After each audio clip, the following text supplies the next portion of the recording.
Hey guys, this is, as you can tell from the title, going to be a difficult one for me to say, and it's going to be pretty deep. So, if you don't want that, I'd advise checking out now and go having a look at maybe some of the other ones. So, I'm here to talk about loneliness and the dark side of chronic illnesses. Because when people think about loneliness, they usually think about the elderly and how they're on their own and isolated. And while that's also true, a lot of people don't consider the chronic illnesses and the fact that although I do have family that I live with that I'm really grateful for, but while they're at work all day, I'm on my own for the whole time.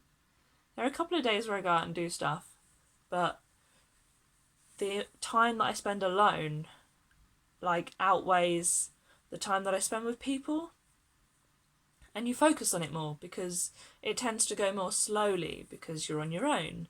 You don't really have much to do. I've been doing cross stitch. You can see one of them up here. But it spends a lot of time. And even when I'm with people that are healthy, still feel alone because I feel slightly excluded, even though they're trying. They're trying so hard to include me. When I get invited to places and it's somewhere that's not accessible, or I go places and people have to make super different arrangements and they have to go through lots of effort and energy to try and accommodate me, I feel like they're going to start to hate me. I feel really bad. I feel like a burden. And then I feel lonely because I feel like I'm the only person that feels like that and everybody else is fine. When obviously that is crap. So that's my bad. That's nothing to do with other people. That's just my mental health being a bit shoddy. So it's hard though, because trying to communicate without people going, oh, but you've got this, oh, but this is that. And I'm like, yes, but it's trying to make sure we don't think about the darker bits and think about the good bits more, but we have to still notice and accept that there are the dark bits. There's a quote I love from Doctor Who that says, every life is a pile of good things and bad things. The good things don't necessarily soften the bad things, but vice versa, the bad things don't necessarily spoil the good things or make them unimportant. It's about trying to show that there are bad things, but trying to not let that eclipse the good things. And that's really hard, especially as someone with a chronic illness, where a lot of life is bad things. A lot of life is, oh, I don't have this. Normal people can do this. I used to be able to do this. I've had this taken away from me. I've had my independence is gone, and everything feels bad, and you keep going lower and lower and lower, and it's trying to be your own hand to lift you out, because there are other people that come and will help you if you're lucky enough. You have good friends and good family that will come and they will try to support you, but your mind is insane.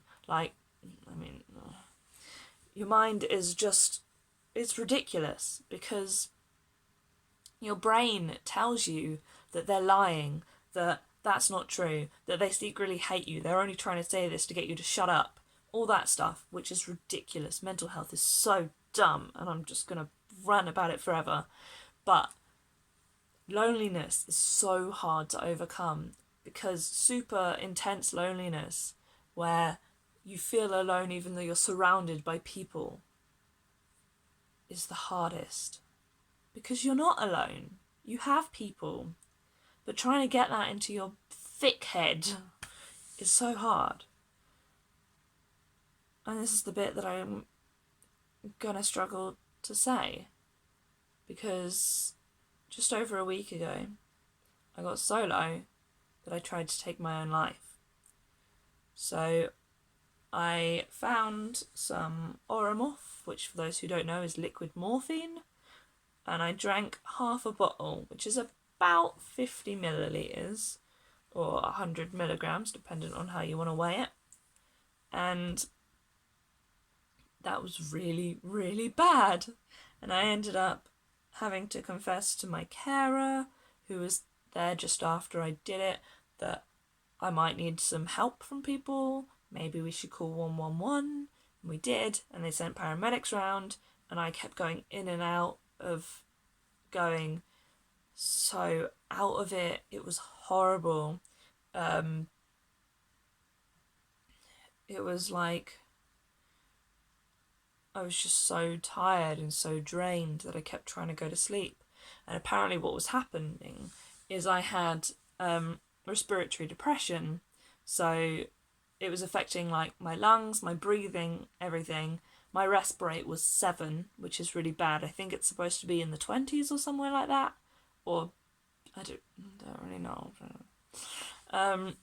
But it was really bad. I had like a tube and an oxygen mask, and they were recording. So the tube was recording what my breathing was doing. The oxygen mask was giving me more oxygen. I had a little clippy thing on my ear instead of the finger thing to monitor my heart rate and everything. I had the ECG stuff all on. I had the blood pressure cuff on. I had like everything. I'll possibly put a picture like here. And I felt dreadful. And so what they do to combat that is they give you a drug that is an antidote to the morphine, and they inject it into they put a cannula in and put it in intravenously, and I could feel it spread all across my chest and go down, and it felt like an ice burn. You know, like when you put your hand on ice too long and it hurts so much? It felt like that, but in my chest. It was helping me to live, but it felt like I was dying. I had that twice to try and get me to come back to normal, because when it would be alright and I'd feel fine again, and I'd be like, yeah, I just really want to go home and I want some food. And then I'd suddenly start to fade, and my respirate rate would drop. I would go in and out. My eyes were rolling back, apparently. It was horrible. 10 out of 10 would not recommend. And they made me stay overnight to keep an eye on me, and then I had to wait for psych review, because obviously they're not sure that I'm safe enough to leave. So I had to wait for the psych team to come review me. I waited all day. Nothing. So this was on the Friday I went in, stayed over till the Saturday, waited the entire Saturday just waiting for psych. Didn't turn up. Sunday morning, a nurse was really helpful and phoned them up, and I was like, you need to come down here like right now. This girl has been waiting too long. It's ridiculous. She's only waiting on you. What are you playing at? And I got my psych review and got home on Sunday afternoon. But then going back to normal life felt so wrong. I tried to start my routine again as soon as possible, try and get myself back to normal, but I just felt so emotionally compromised. I felt like I wasn't supposed to be there, because, you know, I tried to off myself. I didn't plan the future. I didn't think this bit through. And it was so hard going back to normal stuff while all this was going on. And I'm only telling you this, not for sympathy, not for anything, but to raise awareness that this is how bad it can get. This is how bad it gets for multiple people. If this is how bad it's getting for you, I would not recommend doing it. There is so much more to live for. I am so, so glad it didn't work. There are so many more things that I need to do. And this is the scariest bit. Raising awareness. Telling people that it's okay. It's okay to feel that way, but it's not okay to act on it. But not that I would judge you.